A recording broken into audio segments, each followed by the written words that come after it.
बाप करी जोडी लेकराचे ओढी आपुली करवंडी वाळवणी एकाएकी केला मिरासीचा धनी कडिये वागवणी भार खांदी लेववणी डोळा पाहे अलंकार ठेवा दावी थोर करुनिया एकाएकी केला मिरासीचा धनी कडिये वागवणी भार खांदी तुका म्हणे निधी गांजुआनी कासी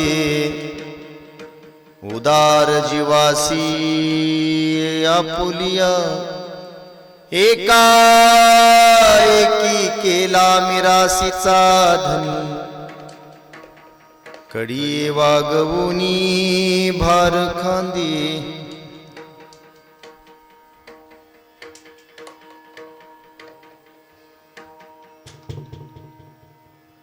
समचरण सरोजम सांद्रनीलामुदाभम जघननिहित पानिं मंडनं मंडनानां तरुण तुलसीमाला कंदरं कंजनेत्रं सदयधवलहासं विठ्ठलं चिंतयामि जयाचा जगी जन्म नामार्थ झाला जयानी सदा वास नामात केला जयाच्या मुखी सदा नाम कीर्ती नमस्कार माझा अग्निसंत माधव बाबांच्या चरणावरती जयांचे केलिया स्मरण होय सकळ विद्यांचे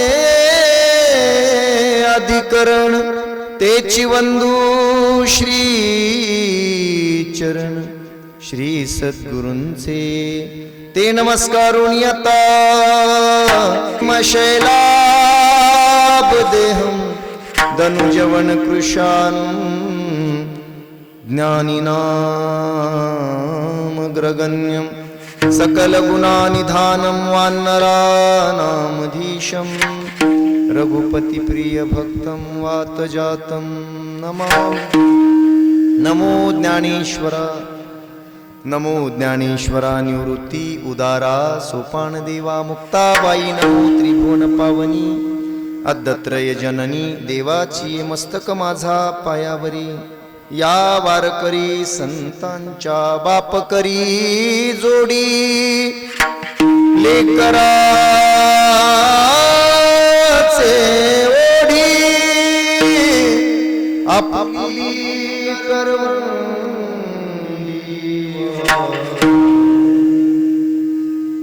एकाएकी केला मिरासीचा धनी कडिये वागवुनी भार तुका म्हणे नंतर आशीर्वाद देते कल्याण याची भावी तया त्याच्या कुळात कल्याण पितर लोकांमध्ये आपले पाहतात जेव्हा यम त्यांना मारी झोडी तोडी निष्ठुर यमाची कर बहुसार एवढं लेकरांसाठी पण तुझ्यासाठी कोणी काही करायला तयार नाही खाली बघ खाली जेव्हा पितर उलटे टांगले पितर खाली पाहतात तेव्हा म्हणून शाप काय म्हणून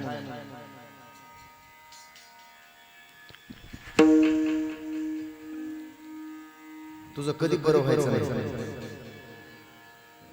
आहा कटा त्याची पितरांचा शाप आता ऐक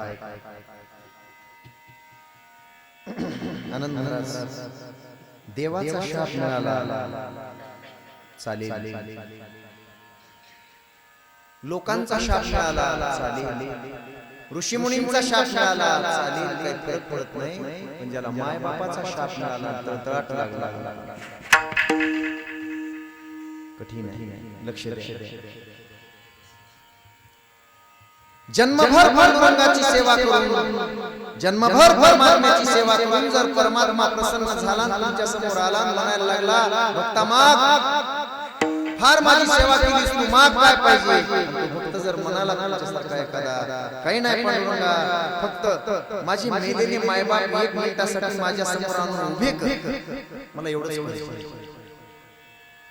जगाचा मालक जगाचा बाप ब्रह्मांडाचा नायक सुद्धा तुमच्या मायबापाला पुन्हा आणून तुमच्या समोर उभा करू शकत नाही तो म्हणेल की जग माग देतो तुला मेलेले मायबाप मला उभा करता येत नाही तुझ्या समोर तिथे मी कमी पडतो तो जगाचा देव सुद्धा असं म्हणतो पण ऐकताय आयुष्यभर म्हातारपणामध्ये जर त्या मायबापाची तुझी गरज असताना सेवा केली त्या मायबापाची म्हातारपणात जर सेवा केली आज फार परिस्थिती बिकट फार बिकट म्हातारपणातली अवस्था बिकट आहे माणसं हो या मारुतीला प्रार्थना करा त्या अल्लाहला प्रार्थना करा इथं बसल्या बसल्या बाजत पडण्याची वेळ येऊ नको माझी एवढीच प्रार्थना करा देवा मला दुसरं काही देऊ नको तुझा कुठं नरक असेल तर मला नरकात नेऊन घाल देवा पण मला इथला नरक बघायला लावू नको की आयुष्यभर या लेकरांसाठी कष्ट केले म्हातारपणात जर माझं धोतर बदलायला कोणी तयार नसेल माझं तोंड पुसायला कोणी तयार नसेल आणि मला दिवसभर चहासाठी ओरडावं लागणार असेल एकच प्रार्थना करा माणसो म्हातारपणाच्या आधी देवा माझी सुटका कर तिकडे नेऊन कुठं घालायचं प्रार्थना करावी आजच्या माणसाने फार कठीण परिस्थिती आली आहे फार काळ बेकार आला लक्ष द्या बाबा आणि तुम्ही जर चलत फिरत मेला तर तिथंच वैकुंठ आहे बाजत पडून 4-6 महिने हातपाय म्हणून जर तुमच्यावर वेळ येत असेल तर तसला नरक दुसरा म्हणून पुढे प्रार्थना करी जाऊ ती अवस्था येण्याच्या आधी मला मृत्यू यावा त्याच्यासारखा भाग्यवान दुसरा नाही पुण्यवान ग्लोबल दवाखान्यात नेऊन लेकरांनी फार सेवा केली मला सांगितलं लोकांनी चांगल्या मोठ्या दवाखान्यात बापाची फार सेवा केली फार काळजी घेतली बाप होता तोपर्यंतही बापाचा शब्द आणि बापाची काळजी बापाची सेवा बाप गेल्यानंतर सुद्धा इतक्या थाटात बापाची सेवा आनंद आहे तुम्हाला कधी कमी पडणार लक्ष द्या मी सांगत होतो म्हातारपणात किंवा आजारपणामध्ये माय बापाला जेव्हा जेव्हा तुमची गरज आहे तेव्हा कधीतरी बघा उचलून माईला आणि बापाला उचला त्या 40-50 किलोवर आलेल्या मायबापाला म्हातारपणात उचला जीप मध्ये ठेवा डॉक्टरच्या पायऱ्या चढा डॉक्टरच्या पलंगावर नेऊन ठेवा सांगू आयुष्यभर तुमचा बाप तुमच्याकडे जेव्हा जेव्हा पाहतो असा बाप जिवंत असलेला त्याची नजर वेगळीच असते आणि ज्या दिवशी बापाला गरज आहे हातपाय मोडलाय त्याचा नाही पडलाय बाप आजारी त्या दिवशी तुम्ही जेव्हा बापाला उचलाल गाडीमध्ये ठेवाल त्याच्या सोबत बसाल दवाखान्यात घेऊन जाल सोबत बसाल बापाच्या त्या दिवशी बाप तुमच्याकडे जेव्हा पाहतो तेव्हा त्याची नजर त्याच्या नजरेतून फक्त आशीर्वाद आणि आशीर्वादच आयुष्यभर त्याने केलेले पुण्य त्यांना त्याच्या नजरेतून बाहेर पडते तुमच्याकडे पाहताना तसा पाहतो तुमची आई असेल तुमचा बाप असेल एवढं करून बघा एकदा करून बघा आयुष्यभर तुम्हाला आशीर्वाद देत नाही पण त्याला जेव्हा गरज असते म्हातारपणामध्ये मायबाप आणि तेव्हा त्याचा आशीर्वाद मिळणं फार महत्वाचं असतं म्हणून म्हातारपणात केलेली सेवा देवाला प्रिय असते देव येतो वा म्हातारपणात सगळे तीर्थावर जात नाहीस पंढरपूरला येत नाहीस माझ्याकडे येत नाहीस देवळात जात नाहीस गावच्या मंदिरात जात नाहीस माय बापापासून उठत नाहीस म्हातारपणात त्यांची थुंकी झेलतोस त्यांची लाळ लावतोस त्यांचे धोतर आणि कपडे काढतोस धुतोस त्यांना स्वच्छ करतोस आणि दवाखान्यात उचलून येतोस प्रसन्न आहे मी तुझ्यावर माग काय काय तेव्हा म्हणायला पाहिजे हे तू कोण आहेस मला माहित नाही देव म्हणायला असता तू माझ्या मायबापाची सेवा आहे तोपर्यंत तुला तिथं थांबावं लागेल मी म्हणेन थांबावं लागेल हेच करताना आपण देवाला म्हणतोय की मी टाकलेल्या दगडावर मी टाकलेल्या विटेवर तुला थांबावं लागेल जोपर्यंत मी म्हणत नाही तू खाली बस तोपर्यंत तुला बसता येणार नाही ताटून गेलाय तू 28 युगापासून तिथंच उभा आहे याला कारण जर काय असेल तर फक्त मायबापाची सेवा आहे बाकी काहीच नाही माय बापाच्या सेवेने देवाला तुमच्या दारात उभा करता येते पण देवाची सेवा करून माय बापाला आणता येत नाही पुढे जाऊन ज्याला म्हातारपणात सेवा केलेला मायबापाचा आशीर्वाद मिळाला त्याच्या लेकरा बाळासह त्याच्या कुळामध्ये कधीच काही कमी पडत नाही. हा इतिहास कधीच कमी पडत नाही. आणि म्हातारपणात जर मायबापाला तुमची गरज आहे तेव्हा जर तुम्ही सहकार्य नाही कराल आणि मायबापाचा तळतळाट बाप लोकांच्या दारात मागून भाकर खातोय, 8-8 दिवस बापाला गोळी मिळत नाही, औषध मिळत नाही, माईचे केस धुवून 2 महिने झाले, बाजत पडलेली माय तर तळून मरते. तू शाप मिळाला तुम्ही किती श्रीमंत असा, देव जरी आला तुमच्या दारामध्ये म्हणाला मला चांगलं करायचंय, देवाच्या बापाला सुद्धा तुमचं चांगलं करता येत नाही जर माय बापाचा तळतळाट असला. कधीच करता येत नाही. अनाकुल शास्त्र आणायचं. त्या बाया म्हणतात आम्ही रात्रंदिवस कष्ट करायला आमचं कसं बरं होईना झालंय. मागचा शाप आहे, तुझ्या नवऱ्याला शाप आहे, काही केलं तरी बरोबर. 3 मी सारखाच आहे, त्याचं बरं व्हायला माझं बरं होईना, कसं बरोबर सांगू. माझ्या बहिणींनो, समोर बसलेल्या माझ्या तायांनो, माझ्या बहिणींनो, माझ्या आया, म्हातारपणात सासू सासरे तेव्हा नवऱ्याला सांगा, तुम्हाला करता येत असेल तर नवऱ्याला सांगून त्याची सेवा करून घ्या. तुमच्या लेकरा बाळांचा पोट कल्याण झाल्याशिवाय राहणार नाही. आणि सासू सासऱ्याला जर टाकून द्याल दारामध्ये आणि त्यांचा जर तळतळाट मिळाला, 100% देवाचा बाप सुद्धा तुमचं बरं करायला आला तर बरं करू शकत नाही. आणि मायबापांचा आशीर्वाद असेल तर देव सुद्धा वाटवा करायला येऊ द्या, देवाच्या बापानं तुमचं काही वागवू शकत नाही. हा शब्द आहे.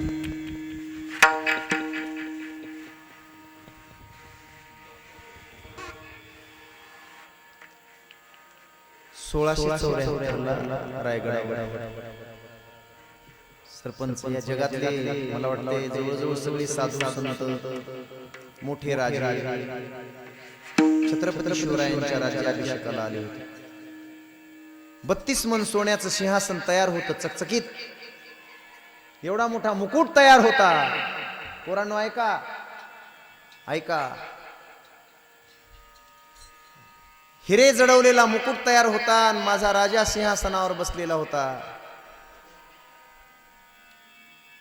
अभिषेक सुरू व्हायची वेळ आली, मंत्र म्हणायला सुरुवात केल्याबरोबर राजा सिंहासनावरून उठला. काय वाटलं माहित नाही, मासाहेब पुढे बसलेल्या होत्या, जिजाऊ मासाहेब आला आणि त्यांच्या गुडघ्यावर मुंडकं टेकलं आणि ढसाढसा रडायला लागला राजा. जिजाऊ मासाहेबांना विचारलं, अरे एवढा शूरवीर खंबीर राजा आज रडतोय कशासाठी? 32 मन सोन्याचं सिंहासन तयार आहे, जगातले सगळे साधू संत इथं उपस्थित आहेत, रडायला काय झालं तुला शिवबा? छत्रपती शिवराय म्हणतात, मा साहेब, हे सिंहासन उभं करण्यासाठी त्याच्या खाली, त्या सिंहासनाच्या खाली पायातला दगड होऊन पडलेला माझा बाप मला आठवला. महाराष्ट्राचं स्वराज्य व्हावं ही ज्याची इच्छा होती, आणि तू आणि मी सुरक्षित राहावेत, मुघलांच्या दरबारामध्ये सरदारकी करणारा माझा बाप या महाराष्ट्राच्या स्वराज्याचा पहिला दगड आहे जो पायात आहे, आणि त्या दगडावर ही माझी इमारत आणि माझं सिंहासन उभं आहे. त्या बापाची आठवण आज झाली.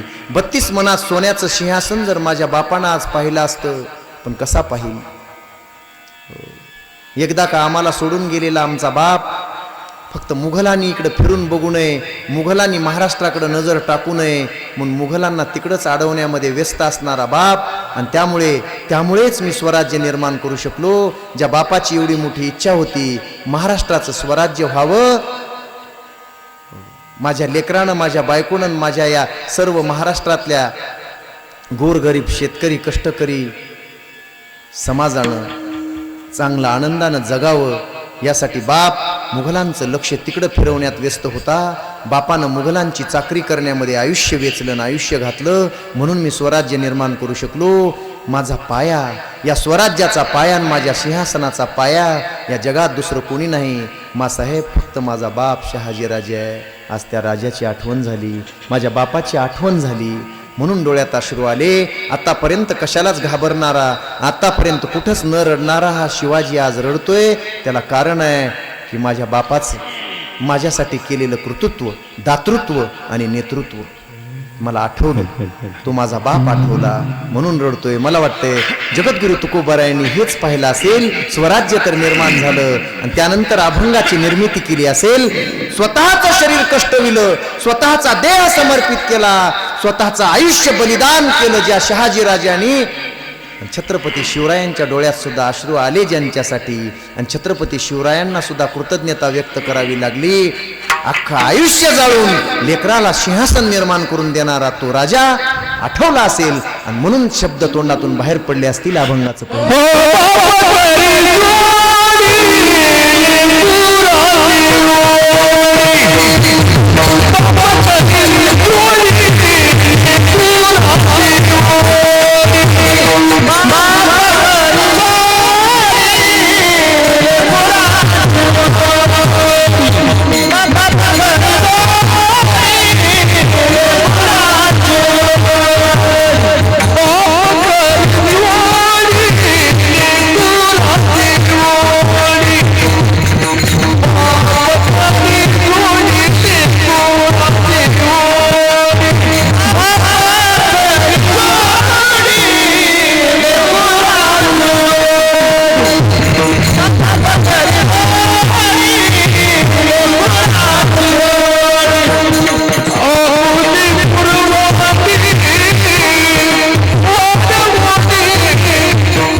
करवंडी म्हणजे हे शरीर वाळवणी बाप करी जोडी.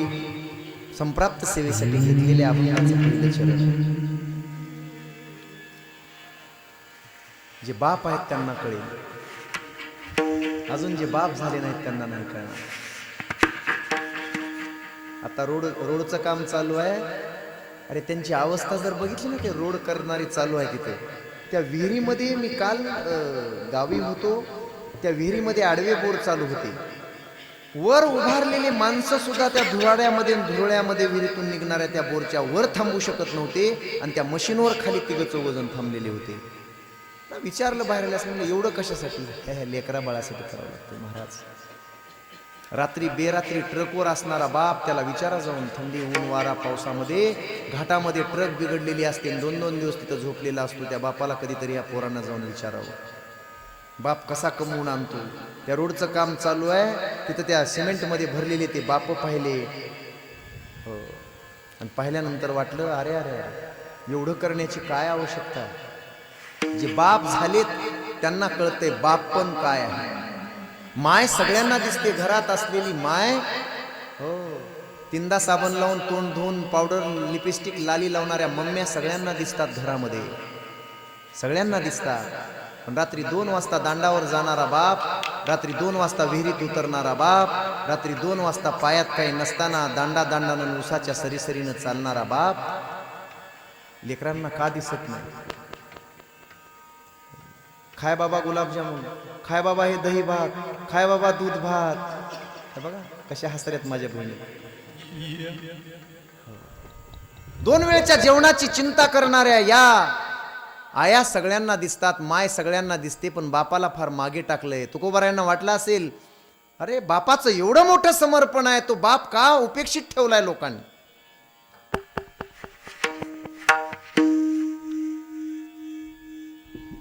उत्तर तुमच्याकडून पाहिजे. खाली मान घालायला नका घालू, काही नाही, असं सोपं विचारतो दादा, सोपं विचारतो, सोपं. एवढा काही कडक नाही मी शिस्तीचा, असं समजू नका. हां, इकडे बघा, किती किती मुलं आहेत तुम्हाला, उत्तर कळेल, अभंगाचं उत्तर कळेल तुम्हाला. किती मुलं आहेत? एक आहे. किती जमीन आहे दादा? 12.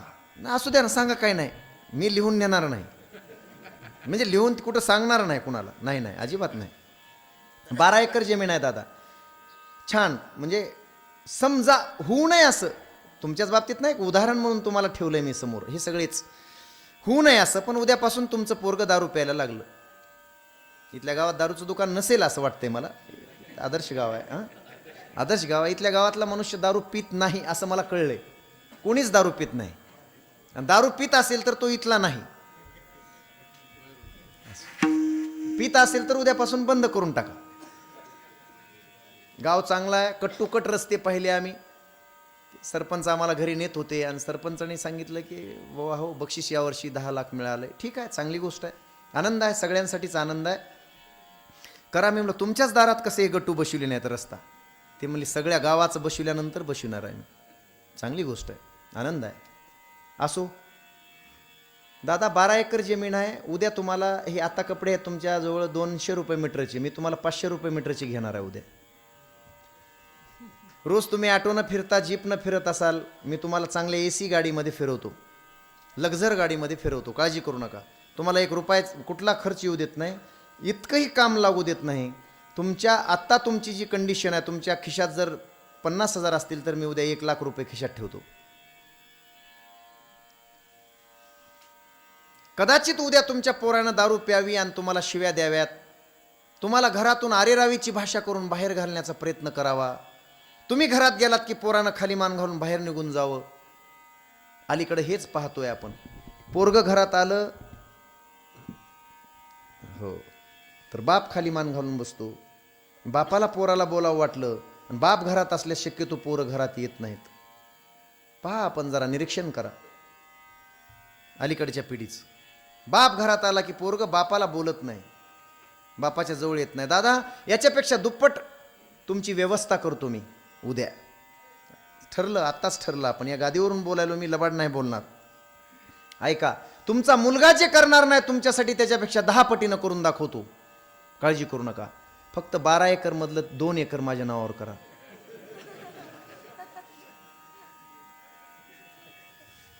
ऐकताय? अभंग डोळ्यासमोर ठेवायचा. दादांना जर म्हटलं ना मी, 1 काकरी माझ्या नावावर करा, 1 काकरी सुद्धा ते माझ्या नावावर करणार नाहीत. कोण तू, कुठला कोण?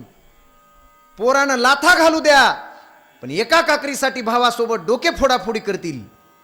एका काकरीसाठी बीड पर्यंत कोर्टात जातील, औरंगाबाद पर्यंत कोर्टात जातील, पण 1 फूट जागा सुद्धा सोडू शकत नाहीत. कुणासाठी? लेकरासाठी. सुतळीचा तोडा सुद्धा लोकांनी उचललेला तुम्हाला चालत नाही. कुणासाठी? एवढं, लेकरासाठी. बाप करी जोडी, जोडी नाम कर्म. जोडी म्हणजे कष्ट, जोडी म्हणजे कर्म. बाप अशी जोडी करतो, असं कष्ट करतो लेकरासाठी. लेकराची ओढी आपुली करवंडी वाळवून आपलं शरीर वाळवतो, आपलं अख्खं आयुष्य झिजवतो फक्त लेकरासाठी. तुमचं माझं काय घेऊन बसलाय? रामचंद्र प्रभू बापाच्या वचनासाठी, बाप जिवंत होता, बापाच्या वचनासाठी त्या राजवाड्यातून बाहेर पडले. बाहेर पडल्याबरोबर एवढा मोठा राजा, चक्रवर्ती सम्राट राजा दशरथ राजा, इंद्राला सुद्धा जो मदत करायला जायचा युद्धामध्ये असुरांच्या विरोधामध्ये, ऐकताय? आणि रामचंद्र बाहेर पडल्याबरोबर राजाच्या प्राणाचं उत्कर्मण सुरू झालं. सुमंता, माझ्या रामाला परत घेऊन ये. राम असेल या अयोध्येमध्ये तरच हा दशरथाचा श्वास टिकेल. राम जर अयोध्येत नसेल तर माझ्या प्राणाचं इथं काही काम नाही. सुमंता विनंती करतो तुला, रामाला 2 दिवस फिरून परत घेऊन ये. 1 दिवस, 2 दिवस, 3 दिवस, 4 दिवस, 5 दिवस झाले. 6वा दिवस उजडला. सुमंत प्रधान परत आला 6व्या दिवशी. राजाच्या समोर काय तोंड घेऊन जावं, रामाला परत आणू शकलो नाही. महाराज क्षमा करा, मी आपल्या रामाला परत आणू शकलो नाही. ऐकताय? एवढा मोठा धैर्यवान दशरथासारखा राजा डोळ्यातून अश्रू गाळून मूर्छित पडला. पुन्हा मूर्छा गेली, पुन्हा उठला. कसा मला टाकून गेला, कसा टाकून गेला.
चैन पडे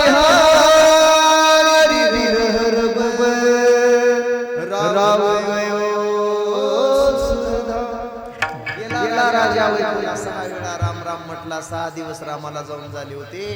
राम नसेल तर या दशरथाच्या प्राणाचं काही काम नाही. लेकरासाठी दशरथासारखा राजा आपला प्राणाचा त्याग करतो, उत्क्रमण करतो. बाप. परवा एक घटना वाचली नाशिक जिल्ह्यातली. लेकिन ऐका, 4 मुली होत्या ज्या माणसाला. 4 एकर जमीन होती. 3 एकर 3 मुलीच्या लग्नासाठी विकली ज्या माणसाने. लेख छापून आला त्या पेपरमध्ये. 4थी मुलगी होती, MA शिकलेली. रात्रंदिवस बाप तिच्या लग्नासाठी झटत होता. शिकलेला चांगला मुलगा करण्यासाठी बाप झटत होता. बापाची ती घालमेल पाहिली. बापावर कर्जाचा झालेला डोंगर पाहिला. सरपंच 7 लाख कर्ज होतं त्या बापावर. 1 एकर जमीन उरली होती. शिल्लक एकच मुलगा होता त्या बापाला. ती मुलगी पाहत होती, लेकीचा जीव त्या बापामध्ये अडकत होता. त्या बापाकडे पाहिलं की लेकीनं रडावं. 22 वर्षाची मुलगी एके दिवशी रात्री पत्र लिहिते, बापाच्या उशाला ठेवून तणनाशकाच्या डब्यातलं औषध पिऊन मरते. ती पोरगी. ते पत्र वाचल्यानंतर ते पत्र छापून आलंय. बाबा मला क्षमा करा. माझ्या 3 बहिणींचे लग्न करता करता 3 एकर जमीन तुमच्या बापदाद्याची गेली. 1च एकर आहे. माझा भाऊ आहे समोर. माझ्या भावाचं अख्खं आयुष्य समोर पडलंय. बाबा तिनं लिहिलंय, 3 लेकी आहेत तुम्हाला. मी एक नसली म्हणजे काय फरक पडतो. मी तुम्हाला रोज पाहते वर्षापासून. तुम्ही माझ्या लग्नाची काळजी करताय, तुम्ही माझ्या लग्नाची चिंता करताय. सगळ्या कुटुंबाचा भार तुमच्यावर आहे आणि 1च एकर जमीन उरली आणि 7 लाखाचं कर्ज आहे. बाबा काळजी करू नका. तुम्हाला विचार करताना पाहिल्यानंतर मला असं रोज वाटत होतं, माझ्या हृदयात धडकी भरत होती की कुटुंबाला पोसणारा बाप कधी आत्महत्या करून जाईल सांगता येत नाही. बाबा मी तुम्हाला पाहत होते, तुम्ही आत्महत्येचा विचार करत होता. त्यापेक्षा बाबा मी असले काय मी नसले काय. 3 लेकी आहेत तुम्हाला. तुम्हाला जगवण्यासाठी तुमचं जीवन आमच्यासाठी तुम्ही समर्पित केलंय. तुमचं जीवन आमच्यासाठी कष्टमय झालंय. बाबा तुमच्यासारखा बाप भराचा पोशिंदा मरणं बरं नाही. मला असं वाटलं पुन्हा एकदा क्षमा मागते, म्हणून मी असले काय नसले काय, पण तुम्ही या घरासाठी असणं फार महत्वाचं होतं. आयुष्यभर कष्ट करून तुम्ही जर आत्महत्या करत असाल बाबा, तर मग आमचं जगून काय उपयोग काय होता, म्हणून मी आत्महत्या केली, मला क्षमा करा. एका पोरीला कळलं बाप काय असतो.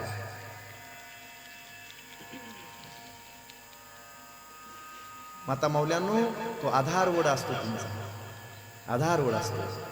जोपर्यंत बाप त्या घरामध्ये शिल्लक आहे पाटील, जोपर्यंत बाप त्या घरामध्ये आहे, तो कुठल्या जाती जमातीचा समाजाचा कुठलाही असू द्या, लेकीचं येणं आणि लेकीचं राहणं, लेकीचं वागणं रुबाबात असतं.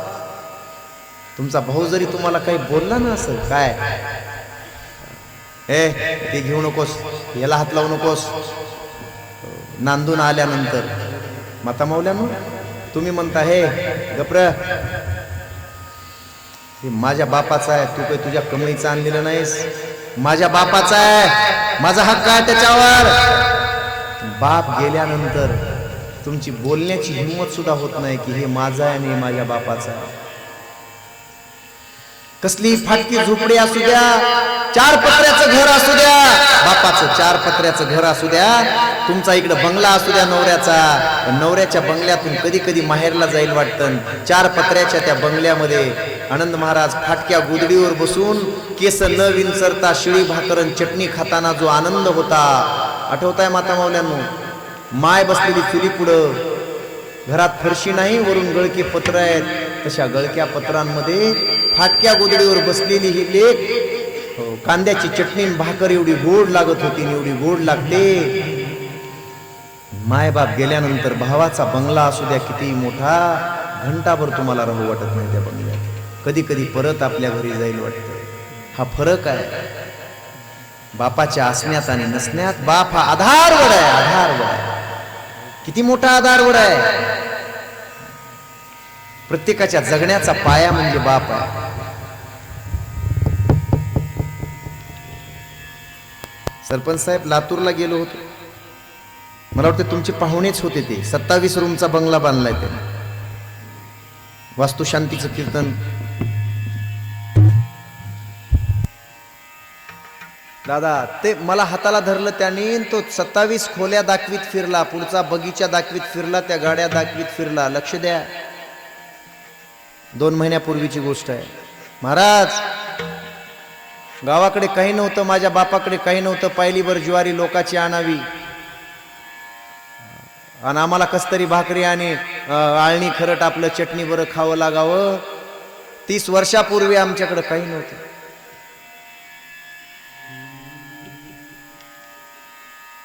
तो म्हणत होता हे सगळं मी केलंय, हे सगळं मी केलंय, हे सगळं माझं आहे, हे सगळं माझं आहे, माझ्या कमाईचं आहे, हे सगळं मी केलेलं आहे, बापाकडे काही नव्हतं, शून्यातून सगळं निर्माण केलंय, हे माझं आहे, ते माझं आहे, ते माझं आहे.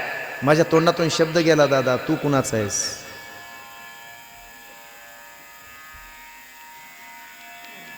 हेच विसरलेत लोक, हेच विसरलेत. पित्याचे जे का धन पुत्रा कोण वंची जाण. बापाचं जेवढं आहे ते तुझं ऑटोमॅटिक होत असते. ऐका, इथं बसलेले बरेच बाप आहेत. जगद्गुरु तुकोबारायांच्या दिवसाची सुरुवात व्हायची सकाळी 3:30ला, 3:30 वाजता. पाटील तुकोबारायांनी उठावं आणि उठल्याबरोबर काकड्याच्या भजनाला सुरुवात करावी. उठा उठा प्रभात झाली, चिंता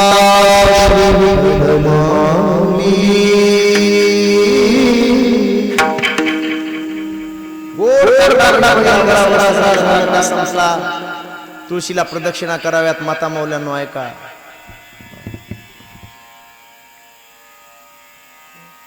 तुमच्या डोळ्यातले अश्रू आता बाहेर पडतील.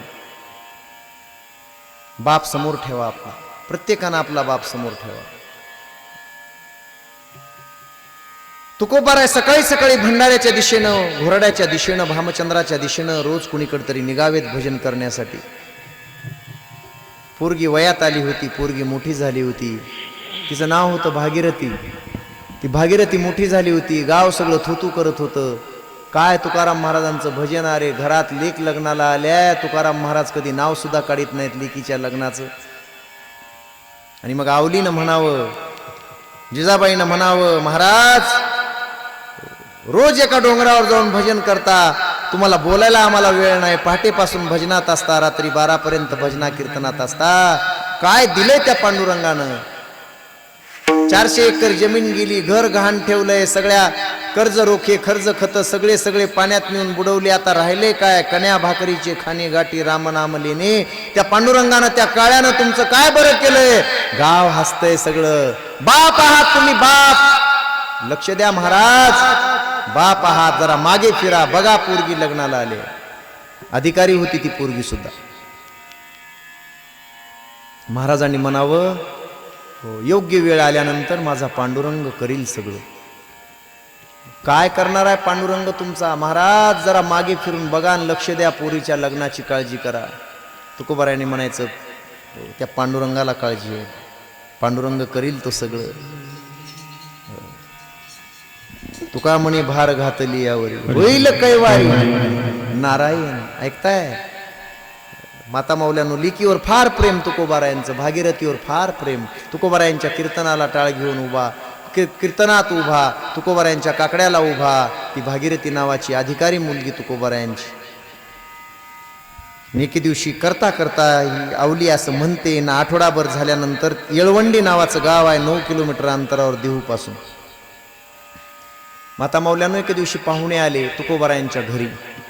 तुकोबारायांना गाठला आणि म्हणाले, महाराज तुमची मुलगी आमच्या घरी यावी अशी आमची इच्छा आहे. तुकोबाराय म्हणले, तुम्हाला खाऊ घालायला माझ्याकडे पुरणपोळ्या करायला सुद्धा काही नाही हो. कण्यान भाकर कधी मिळाली तर खातो, नाही तर कन्या खाऊन आम्ही जगतो, आमच्याजवळ काय लग्न करायला. तुकोबाराय स्पष्ट बोलले. पण त्या लोकांनी सांगितलं, महाराज तुमच्यासारख्या संतांची लेक आमच्या घरात येत असेल तर आम्हाला कशाची गरज नाही, फक्त मुलगी हवी आहे. मग भागीरथीचं लग्न ठरलं. भागीरथी, माता मौल्यानं लक्ष द्या, भागीरथी जाताना तुकोबारायांच्या गळ्याला पडून रडली. जावंसं वाटत नव्हतं, कुठल्याच लेकीला वाटत नाही जाणं. दादा गळ्याला पडून रडल्याबरोबर बापाला हुंदका आवरला नाही. वैराग्य धारण केलेले तुकोबाराय, एवढे मोठे त्यागी असलेले तुकाराम महाराज, टपा टपा टपा अश्रू गाळले डोळ्यातून. पोरीला एकच उपदेश केला, एवढाच, बाई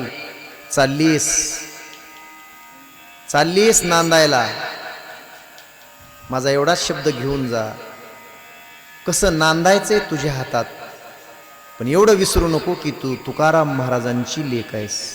बस, तू तुकाराम महाराजांची लेक आहेस. आपण कुणाची मुलगी आहोत, आपला बाप काय होता, आपलं खानदान काय होतं, आपले संस्कार काय होते, हे लक्षात ठेवून वागावं. जाण्याची व्यवस्था नव्हती. तुकाराम महाराज भजनामध्ये मग्न असलेले.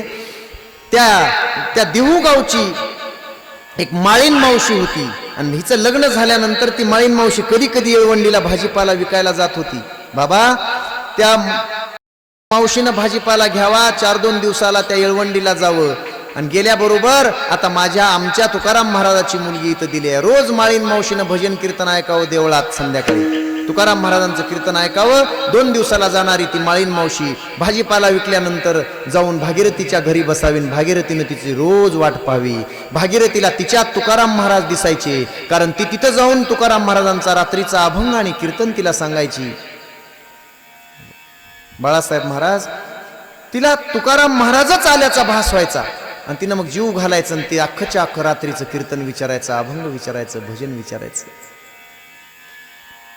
झालं असं 4-2 वर्ष हे चाललं आणि 4-5 वर्षानंतर फाल्गुन वद्य द्वितीया बिजेचा दिवस आला आणि जगद्गुरु तुकोबाराय सदेह वैकुंठाला गमन केलं. सगळ्या गावाला तर माहित होतं, पण पाहुण्यांना माहित नव्हतं, लिकीला माहित नव्हतं. तुकोबाराय वैकुंठाला गेले. हो, निळामणी मानवी तनु जाती घेऊन वैकुंठा. हो, सदेह वैकुंठ गमन तुकोबारायांचं झालं.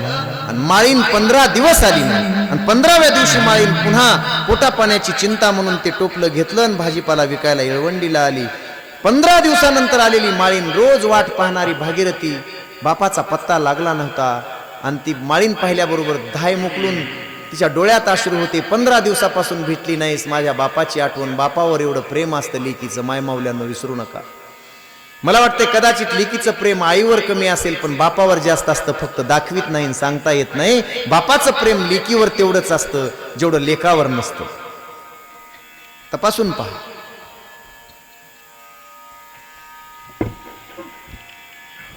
सरपंच तिनं जाऊन कडकडून मिठी मारली. माळीन मावशी, 15 दिवसापासून मी वाट पाहते तुमची, का आला नाही तू? कशासाठी आला नाही? तिच्या डोळ्यातून अश्रू, वाट मोकळी करून दिली अश्रूंना. म्हणाली, काय सांगू भागीरथी, कोणत्या तोंडानं सांगू?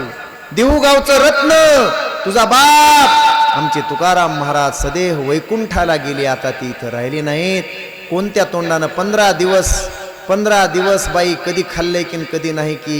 अन्न गोड लागत नाही, देवळातलं भजन बंद आहे, कीर्तन बंद आहे, करमत नाही. कशाचा व्यवहार? पण शेवटी लेकरं बाळन पोट आहे म्हणून आले. माय, तुझ्याकडे यावं असं वाटत नाही, कोणत्या तोंडानं तुला बोलू? असं म्हणल्याबरोबर उभ्या उभ्या अंग टाकून दिलं लेकीनं, कुणं भागीरथीनं. उभ्या उभ्या तिनं त्या भागीरथीला उचललं, घरापर्यंत नेलं. माता माऊल्यानो, 3 दिवस भागीरथी सारखं विना अन्ना पाण्याची, अन्नही खाल्लं नाही, पाणी पिलं नाही. लेक लेक त्याला म्हणतात. आणि ती भागीरथी एकच करत होती धावा. काय? बाबा, तुम्ही मला बोलल्याशिवाय जाऊ शकत नाही. बाबा, तुमचं माझ्यावर फार प्रेम, माझ्यावर एवढं प्रेम करणारा माझा बाप मला सांगितल्याशिवाय सदैव वैकुंठाला जाऊ शकत नाही. बाबा, जोपर्यंत तुम्ही मला सांगून जाणार नाही तोपर्यंत ही भागीरथी अन्न आणि पाण्याला हात लावणार नाही. जोपर्यंत तुम्ही येऊन मला सांगणार नाहीत माझ्या डोक्यावर हात फिरून की बाई मला जायचंय, तुम्ही मला असे न सांगता गेलात, मी अन्न पाणी शिवणार नाही. कुठल्या गावाला गेलात, कुठे गेलात? सदेह गेलात म्हणे, मला भेटल्याशिवाय नाही जाणार तुम्ही. असं होऊ शकत नाही.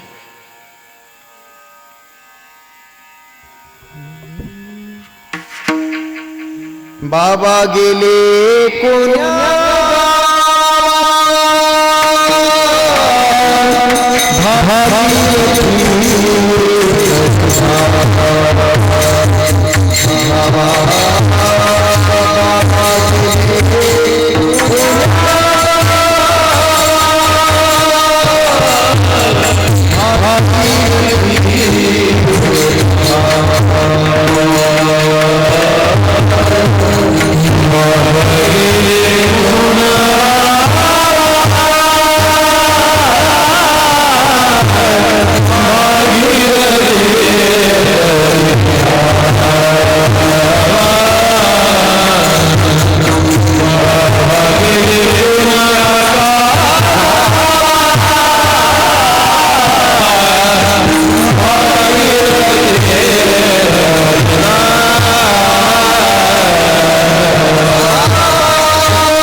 देवा माझी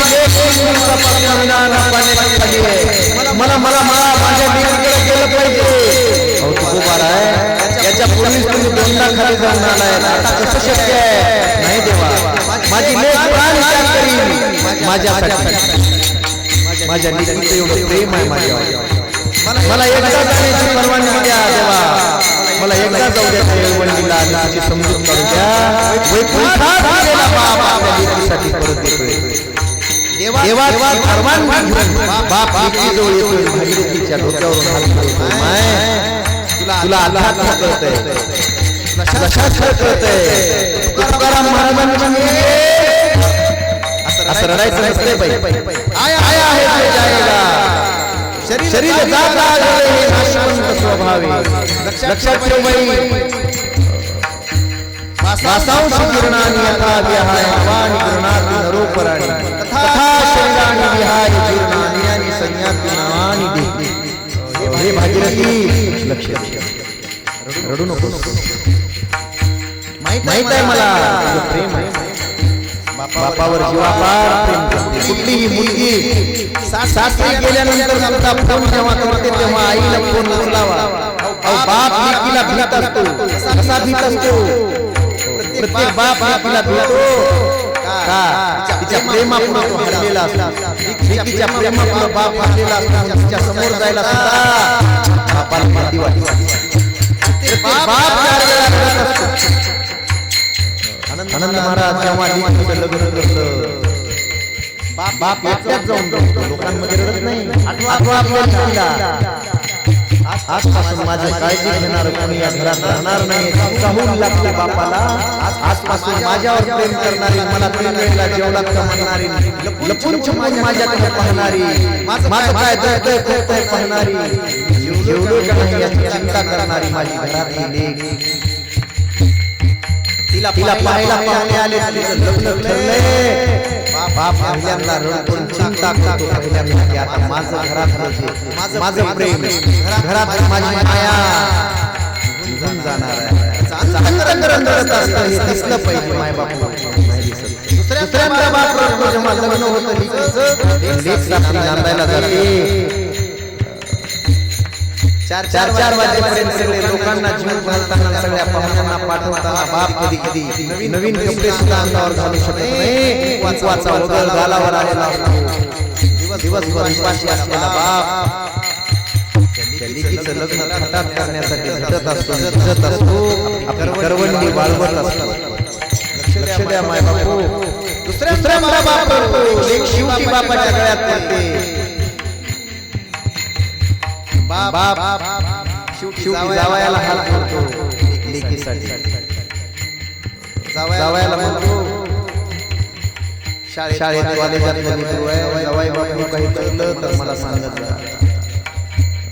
एवढा खाली जातो बापाचा हात बापाची मान खाली जाते दुसऱ्यांदा रडतो तेव्हा बाप लेक सासरी जाते आता मौलाना खरं बोला माझ्या बहिणींनो खरं बोला तुम्ही फोन करता तेव्हा पहिला शब्द असतो तुमचा बाबा कुठे आहे बाप कुठे आहे बाबा कुठे आहे जेवला का बाप आई बापाच्या मागे सदा लागत जाऊ आई सदा उठला की सगळं भांडण करी जाऊ नको बाबांना गोळी खाल्ली का त्या बापाचं कष्ट जर या जगात कोणाला कळत असेल आधी तर सगळ्यात आधी लेकीला कळतं लेकीचा प्राण म्हणजे बापाचा प्राण म्हणजे तिसऱ्यांदा बाप रडतो जेव्हा लग्न होऊन गेली त्याची मुलगी लग्न होऊन गेली त्याची मुलगी माय बाप अर्ध्या आयुष्यामध्ये तिला विधवा व्हावं लागलं नाही तर नवऱ्यानं सोडून द्यावं त्यावेळी बापा इथे त्या लेकीसाठी रात्रंदिवस त्याच्या इथे काळजी करत नाही चौथ्यांदा बाप रडतो चौथ्यांदा आयुष्यभर ज्या पोरांसाठी बायकांसाठी जे कमवलेलं आहे बायकोसाठी तेव्हा ती बायको आरचरीची भाषा करते आरचरीची भाषा करतो त्यावेळेस बापा इतका दुःख कोणाला होत नाही तेव्हापासून बाप पार खचला जातो पार खचून जातो काय केलेलं असतं त्या बापानं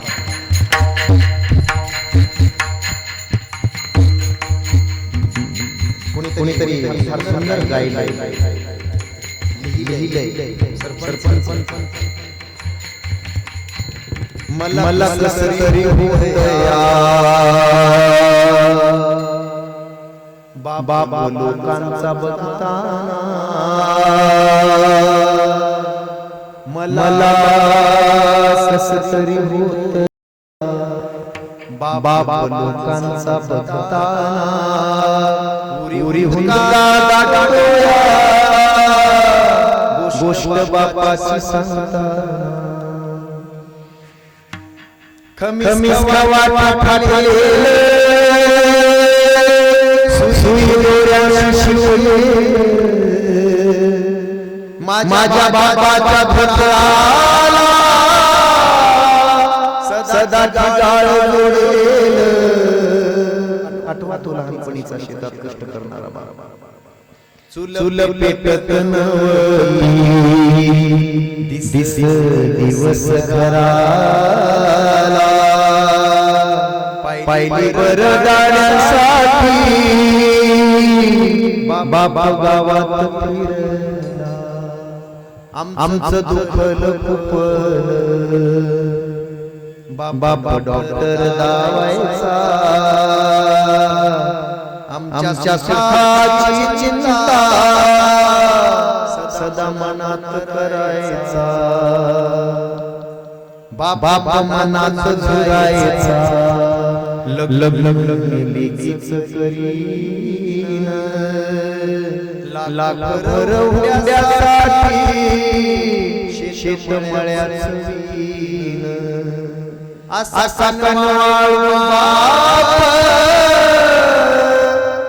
असा कष्टाळू बाप जेव्हा सोडून गेला या पोरांचा जीव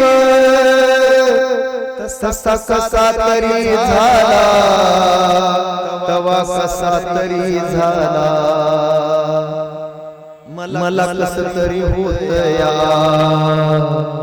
बाबा लोकांचा बघताना.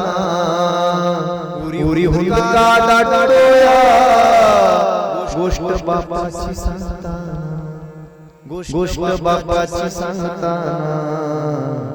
गोष्ट बापाची सांगताना. ज्या ज्ञानेश्वर जगाला जगण्याची प्रेरणा दिली तिची तरी काय कथा. विठाला विठाला विठाला.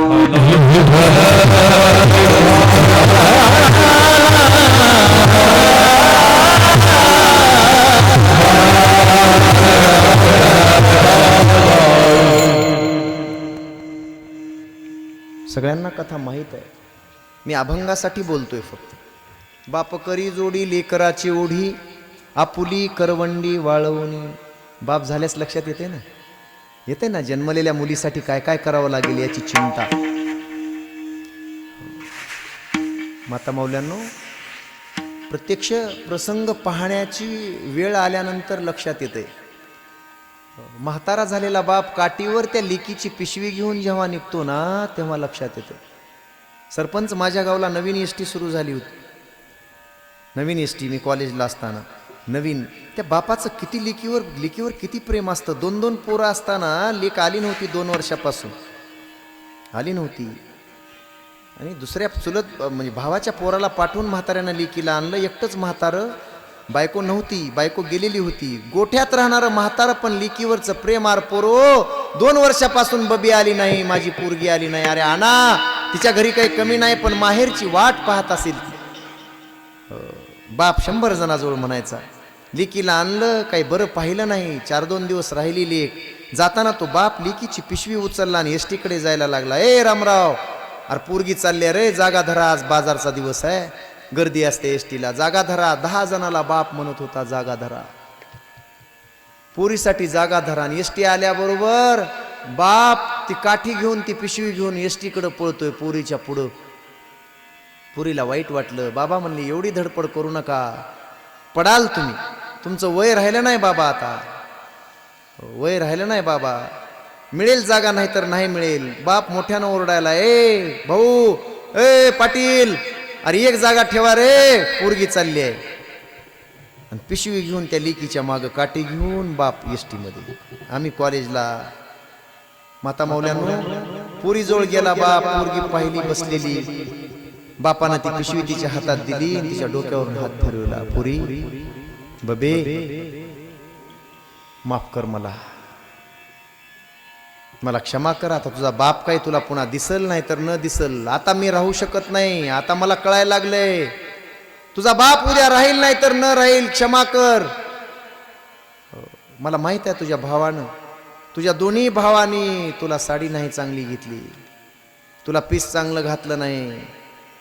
दोन्ही भाऊजाईने तुला चांगलं वागविलं नाही, पण हा बाप आता निराधार झालाय, गोठ्यात राहतोय, काही करू शकत नाही तुझ्यासाठी, माफ कर. ते बाप म्हणायला, बाप काठी हातात धरून आणि कमरेला हात घातला माता माऊल्यानो, आणि कमरेच्या गाठीत बांधलेले 400-500 रुपये होते बाबानं त्या पोरीच्या हातात ठेवले, सांगितलं ही शेवटची बोळवण, तुझ्या बापाला क्षमा कर, ही माझ्याकडून तुला शेवटची बोळवण, एक चांगली साडी घे आणि एक चांगलं ब्लाऊज घे.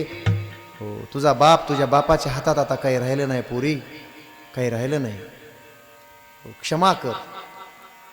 पोरगी उठली न बापाच्या गळ्याला पडली, कडकडून मिठी मारली, मोठ्यानं ओरडली, बाबा बाबा मला कशाची कमी नाही, चांगल्या माझ्या घरी चांगलं आहे सगळं बाबा.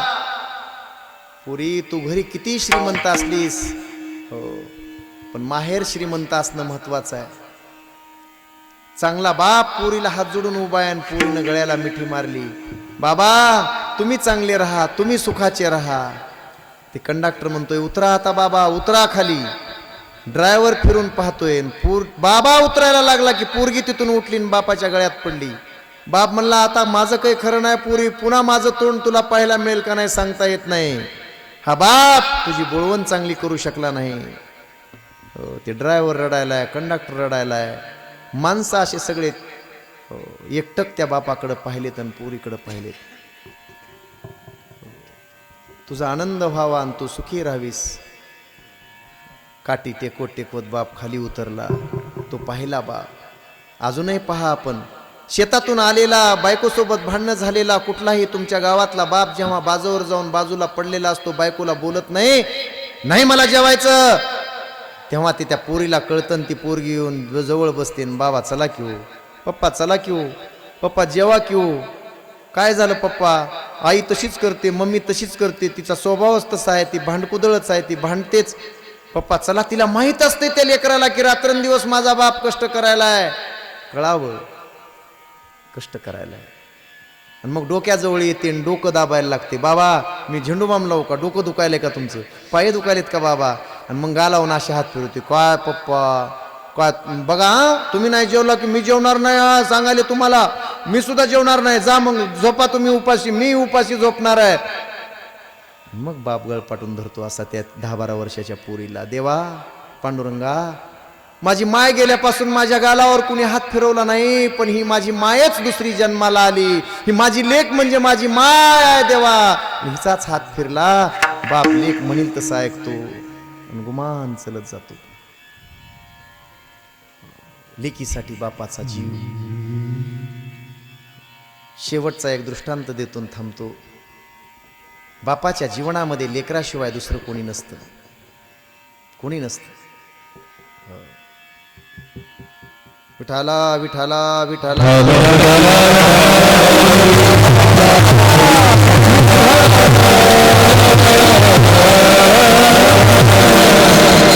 लय अवघड गड्या, मजा आहे बाप रे, लय अवघड आहे.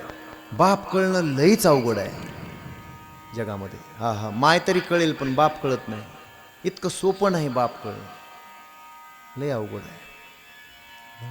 ज्या ज्ञानोबारायांना लोक वारकरी संप्रदायाचा पाया म्हणतात, एवढी मोठी इमारत ज्ञानोबारायांच्या पायावर आहे. मला असं वाटतंय कधी कधी, मी लोकांना म्हणतो, भाऊ चंदू भाऊ चुकीचं आहे तुमचं, ज्ञानोबाराय पाया नाहीत वारकरी संप्रदायाचा, नाहीत. हो, कोण म्हणलं पाया आहेत? ना शिकण्याचा अधिकार होता, ना भीक मागण्याचा अधिकार होता, ना दारोदार फिरण्याचा अधिकार होता. आठवतोय का तो काळ?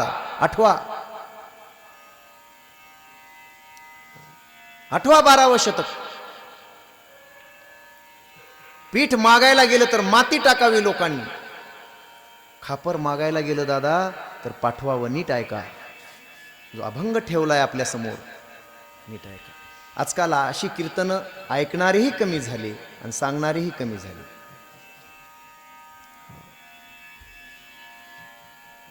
खापर मागायला गेलं, खापर दिलं नाही लोकांनी. खापर मांडा भाजून खाण्याची 2 वर्षापासूनची इच्छा मुक्ते. माझी आई गेल्यापासून मला कोणी मांडा आजपर्यंत दिला नाही ग.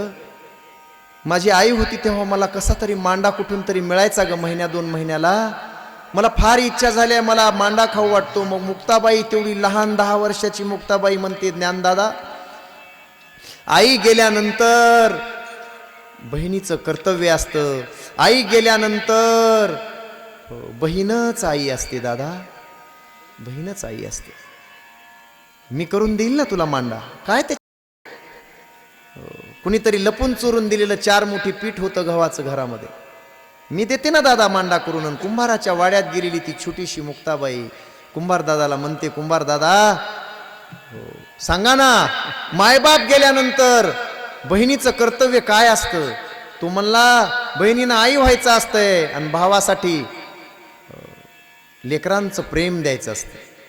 मग सांगा ना, आता मी माझ्या 3 भावाची आई आहे, मग त्यांची इच्छा झाली मांडा खावा अशी इच्छा झाली, मग माझं कर्तव्य आहे का नाही? हो हो मुक्ते, मग मला खापर द्या की दादा, फुटलेलं खापर द्या, फुटलेल्या त्या भांड्याचं.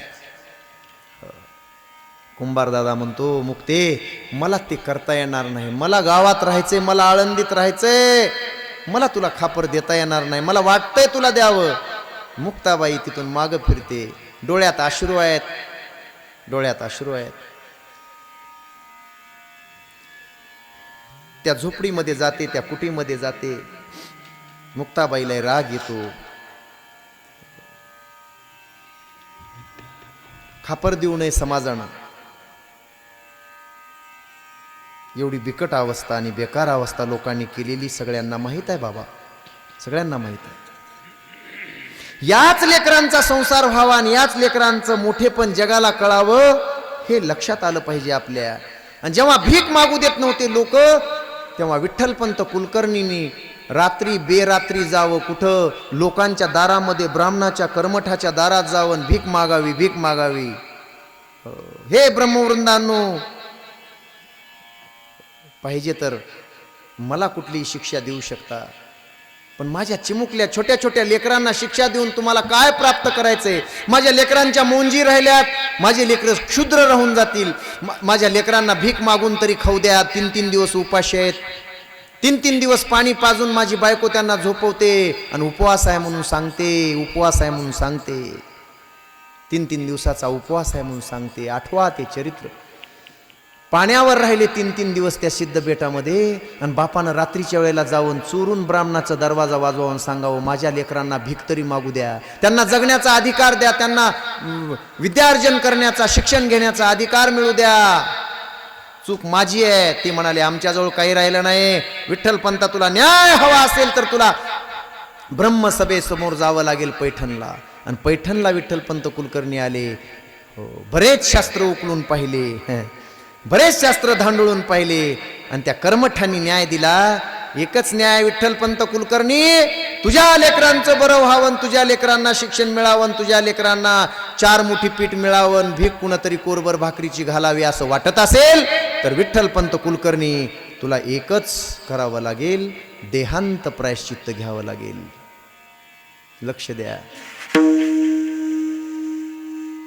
विठ्ठलपंत कुलकर्णींनी दोन्ही हात समोर करावेत आणि त्या ब्रह्मवृंदांना सांगावं, मान्य आहे मला, जर माझ्या लेकरांना भीक मागून जगण्याचा अधिकार मिळत असेल, त्यांना जगता येत असेल आणि त्यांना शिक्षण घेता येत असेल, तर हा विठ्ठलपंत कुलकर्णी नावाचा बाप आजच्या आज इथून गेल्याबरोबर रात्रीच देहांत प्रायश्चित्त घेणार. माझ्या लेकराचं जर भलं होत असेल तर हा बाप मरायला तयार आहे. पण लोकांनी दिलेला, माझ्या लेकरांना दिलेला त्रास हा बाप सहन करू शकत नाही. माझ्या डोळ्यासमोर कुठलाच बाप सहन करू शकत नाही. आपल्या लेकराला जर लोक गांजीत असतील, आपल्या लेकरावर जर अरिष्ट घेत असतील, अरिष्ट येत असेल, आणि लोक जर आपल्या लेकराचा छळ करीत असतील, तर बापाला ते सहन होत नाही. न सहन झाल्यामुळे देहांत प्रायश्चित्त भोगलं. देहांत प्रायश्चित्त विठ्ठलपंत कुलकर्णींनी घेतलं. आणि तिथून पुढे ज्ञानोबारायांच्या विद्यार्जनाला, ज्ञानोबारायांच्या जगण्याला खरी सुरुवात झाली. आणि लोकांनी मानमान्यता द्यायला सुरू केलं. जगात एवढी मोठी उभारीला ध्वज तिनी लोकावरी, ऐशी चराचर कीर्ती याची, त्या कीर्तीचा पाया जर कोण असेल तर तो विठ्ठलपंत कुलकर्णी नावाचा बाप आहे. आपण छत्रपती शिवरायांच्या, संत तुकाराम महाराजांच्या या राज्यामधले आहोत. एक संदेश देतो जाता जाता, तेवढं केलं तरी ईश्वराची सेवा केल्याचं फळ प्राप्त होईल. कदाचित माझ्या या आजच्या चिंतनाने, माझ्या या बोलण्याने मनोरंजन तर तुम्ही कीर्तनातूनही करायलात. आजकाल मनोरंजन करून घ्यायलात. ह्या गादीला तमाशाची गादीच बनवण्याचा प्रयत्न चालू आहे सध्या. मी सांगू, जर कीर्तनाने तुमच्यात परिवर्तन होत नसेल तर कीर्तन न केलेलं बरं, कीर्तन न ठेवलेलं बरं. कीर्तनाने तुमचा वर्ग बदलत नसेल, कीर्तनाने तुमची इयत्ता बदलत नसेल तर कीर्तनन सप्ते करून कसलाच उपयोग नाही. जर पिढ्या बर्बाद होत असतील कीर्तनातून सुद्धा, जर तुम्हाला तमाशाच करायचा असेल तर कीर्तन सप्ते न केलेले बरे, आपल्या घरात आनंदानं राहिलेलं बरं. एवढं कीर्तन ऐकून एखाद्याला जर वाटलं उद्या जाऊन बापाचं दर्शन घ्यावं, बापाला बोललो नाही मी 2 महिन्यापासून, 4 महिन्यापासून, एवढं मोठा बाप असतो आणि एवढं मोठं कर्तृत्व बापाचं असतं, रात्रंदिवस तो झिजत असतो आमच्यासाठी, शरीराची कुरवंडी करत असतो, शरीर वाळवत असतो आमच्यासाठी. शेवटी तुमचं माझं रक्षण करण्यासाठी, तुमच्या माझ्या संपत्तीचं, तुमच्या माझ्या शरीराचं रक्षण करण्यासाठी बाप पुढं होऊन स्वतःचा जीव द्यायलाही तयार असतो. जर वाटतच असेल तर उद्या जाऊन एखादा याच्यातला मुलगा, हा एखादा तरुण बापाच्या जाऊन पायावर पडला, पायाचं दर्शन घेतलं, खरंच गडे माझ्या बापानं आतापर्यंत एवढं जोडलंय, किती कष्ट केले असतील. याच्यातला एखादा 25-30 वर्षाचा तरुणाबाण मुलगा जर कदाचित उद्या, बाबा चला, फार दिवसापासून तुमचं दुखतंय, इथं गाठ आलेली आहे बाबा, इथं गाठ आलेली आहे तुम्हाला, हा आजार तुमचा बऱ्याच दिवसापासून आहे बाबा, चला उद्याची उद्या जीप केली आहे मी आता, तुम्हाला लातूरच्या चांगल्या दवाखान्यात न्यायचे मला, असं जर म्हणला तर माझं कीर्तन सक्सेस झालं, तुकोबारायांची माझ्यावर कृपा झाली म्हणून समजेल.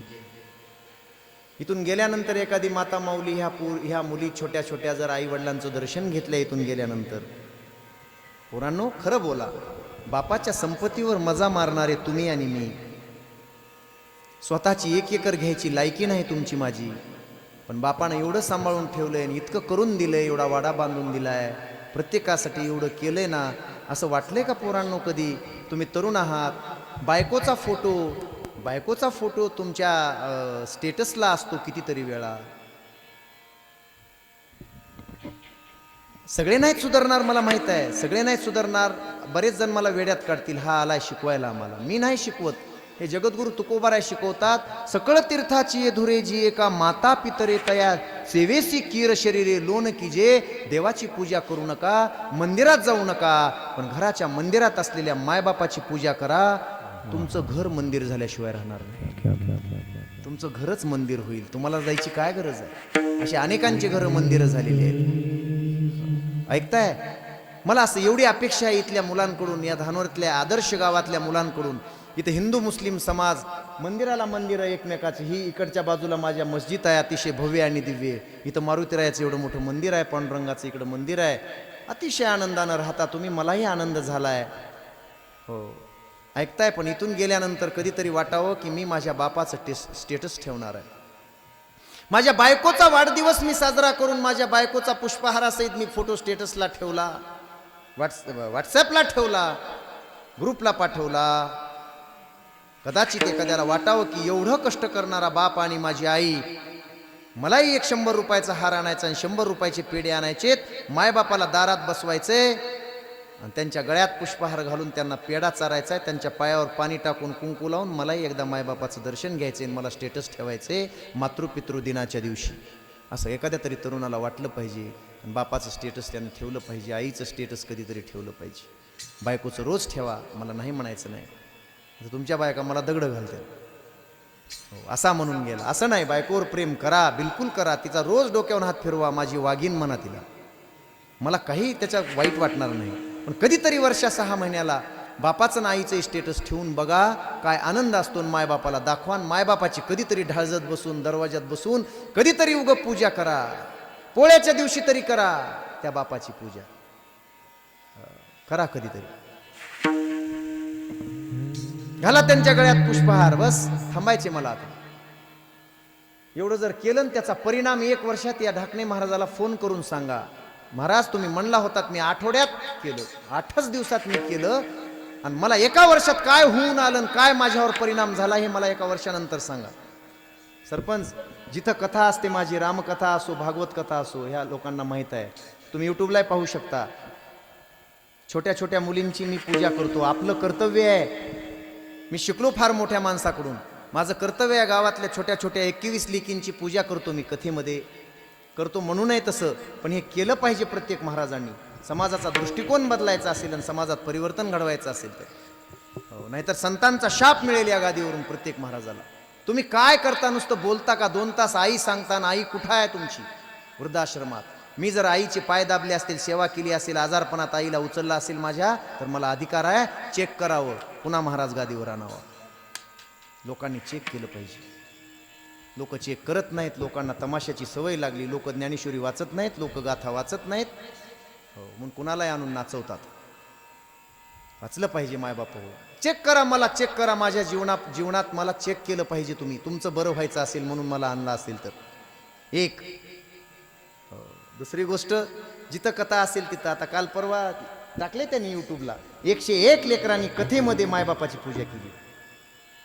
त्यांना पेढा खाऊ घातला 101 लेकरांनी कथेत.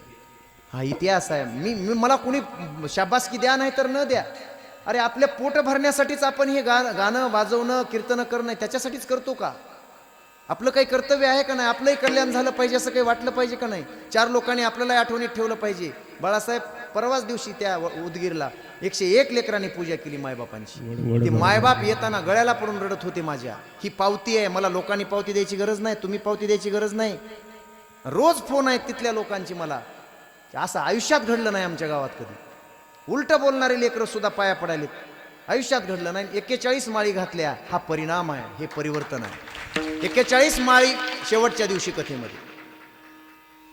दारूचं दुकान बंद झालं आणि सप्त्यातले कार्यकर्त्यांनी माळी घालून पाया पडून सांगितलं की महाराज आम्ही बिना माळीचा कारभार करीत होतो सप्त्याचा. आता माळी घातल्यात तुम्ही, ह्या कधीच काढणार नाहीत आम्ही. शपथा घेतल्या लोकांनी. जाऊन विचारा, विचारण्यापेक्षा यूट्यूबला पहा.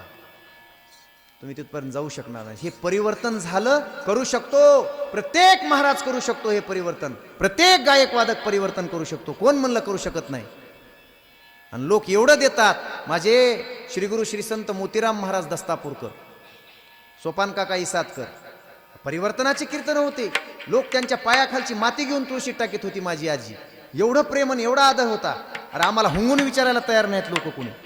इथं बसलेल्या माता माऊली एक सुद्धा येऊन पाया पडायला तयार नाही कुठल्याच महाराजाची. तो 50,000चा आणला काय, लाखाचा आणला काय?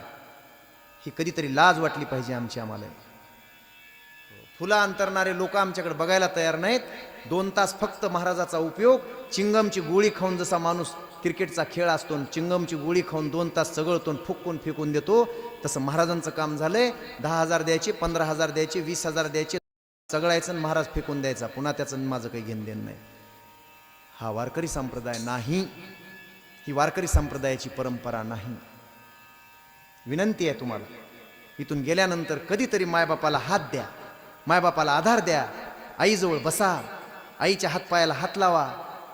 कधीतरी आई डोक्याला झेंडूबाम लावून देऊ का? 1 मिनिटाचं काम आहे. नाही नाही बाबा, तुझ्या मागले काम आहेत र दादा.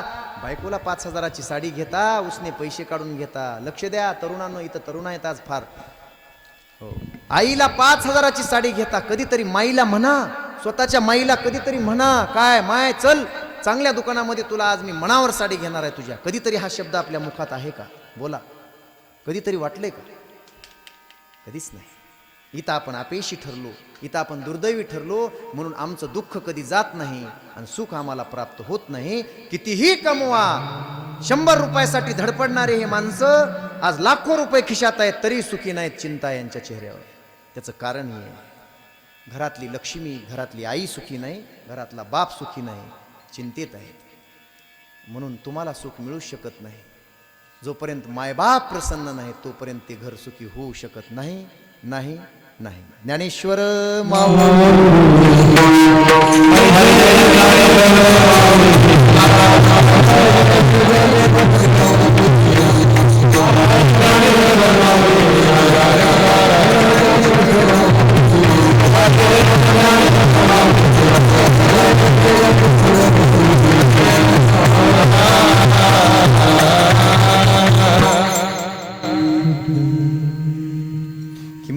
तुमचे केले, धर्मकीर्तन हे सिद्धी गेले, येत माझे जे उरले ते पायीकपण पायाच्या प्रसादे काही बोलिलो विनोदे, मज क्षमा करणी संती नवे अंगभूत युक्ती नवे हा उपदेश तुमचे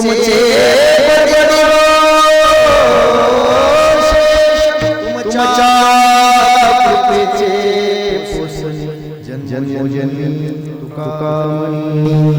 तुकाराम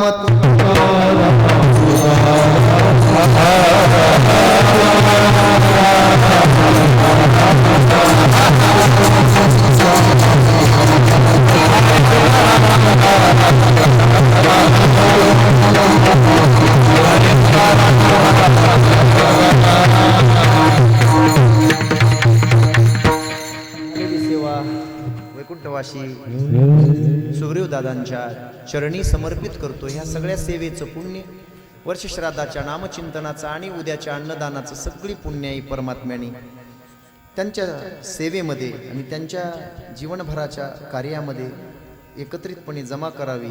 आपल्या चरणाकडे जवळजवळ त्यांना घेण्याचा प्रयत्न पांडुरंग परमात्म्याने करावा अशी विनंती परमात्म्याच्या चरणावर करतो आणि सेवेला विश्रांती देतो. विठ्ठल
भगवान की जय, माऊली ज्ञानेश्वर महाराज की जय.